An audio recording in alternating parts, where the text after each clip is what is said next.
Thanks for staying with us. Rwanda and the DRC must return from the brink of war. That's the message from the United States when the United Nations Security Council convened over the growing instability in the eastern regions of the DRC.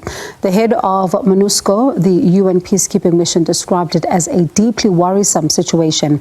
The emergency session of the council was called by France as violence escalates in the regions bordering Rwanda, most notably between the Kigali-backed Tutsi-led M23 rebels and Congolese armed force backed by MONUSCO. The UN has warned that the recent surge in violence risks a regional conflict that the SADC could draw in a SADC force which includes South African troops recently deployed to help quell violence in the east.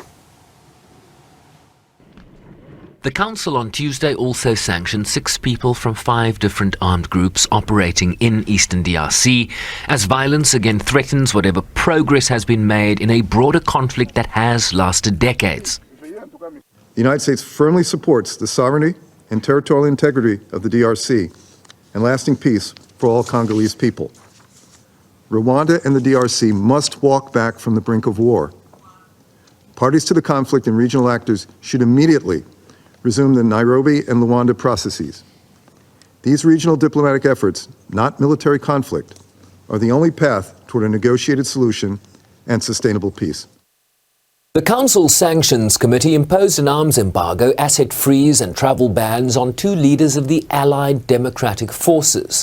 One leader from the Twirwaneho, a Banyamulenge Congolese Tutsi armed group, and one from the National People's Coalition for the Sovereignty of Congo.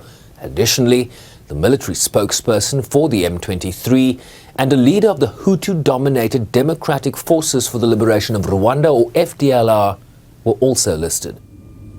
The M23 has been closing in on North Kivu's capital Goma in recent weeks, having blocked off routes to the city, where Congolese forces supported by the UN have maintained defensive positions west of the town of Sake.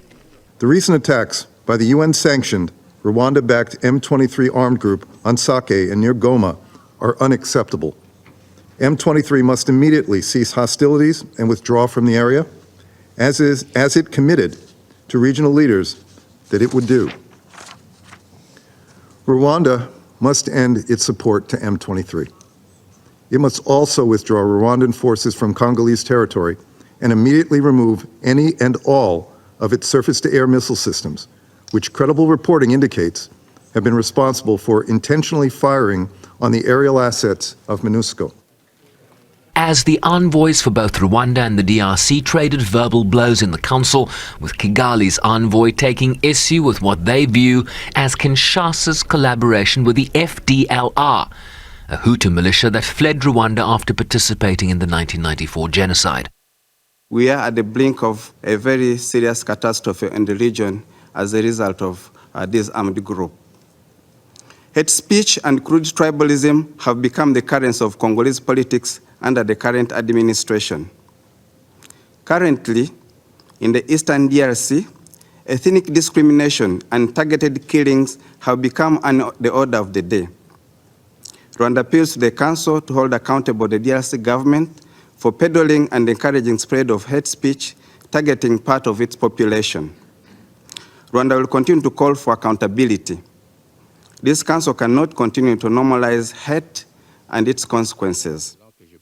The DRC accused Rwanda of trampling on the basic rules of international law. Rwanda's army is illegally occupying part of the Congolese province of North Kivu. Rwanda is also purporting various types of support to the M23 terrorist group in order to destabilize the DRC. And this is probably one of the main causes of the security crisis, both in the eastern part of the DRC and in the Great Lakes region. In principle, a country such as Rwanda that tramples constantly the basic rules of international law as well as the values and principles of the UN Charter should be deprived of their right to speak within the United Nations until this reprehensible conduct stops, which would translate into the total withdrawal by Rwanda of its troops from the DRC territory. Rwanda also sharply criticized the recent deployment of the SADC force SAMI DRC, which includes a growing SANDF contingent, accusing it of not being neutral and of targeting only the M23. The SAMI DRC deployment was approved by an extraordinary SADC summit in Namibia last year in support of the DRC government. Sherman Bryce-Pease, SABC News, New York.